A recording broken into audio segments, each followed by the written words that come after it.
प्रेमानंद जी महाराज के अनुसार होली मनाने का तरीका दुनियावी शोर शराबे से बिल्कुल अलग और सात्विक है। वे इसे आनंद का उत्सव मानते हैं, न कि हुड़दंग का।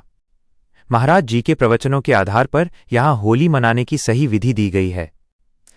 1. इष्ट को प्रथम रंग अर्पित करें।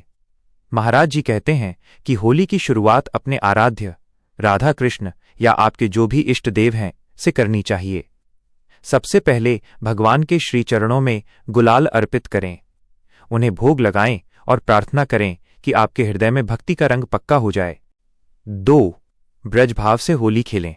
वे कहते हैं कि होली में काम लस्ट नहीं बल्कि प्रेम होना चाहिए। किसी को जबरदस्ती रंग न लगाएं। अपशब्दों या गंदे गानों के बजाय हरि नाम, संकीर्तन, राधा नाम या कृष्ण नाम करते हुए उत्सव मनाएं। हर जीव में अपने प्रभु के दर्शन करें, तब होली का आनंद दिव्य हो जाएगा। 3. नशे और बुराइयों से दूरी।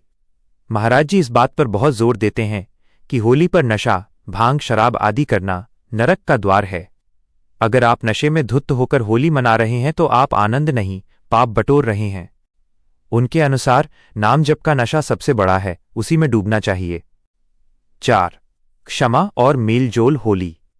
जैसा कि मैंने पहले बताया, महाराज जी होली शब्द का अर्थ बताते हैं, जो हो गई सो हो गई। अगर किसी से मनमुटाव है तो उसे भूलकर गले मिलें।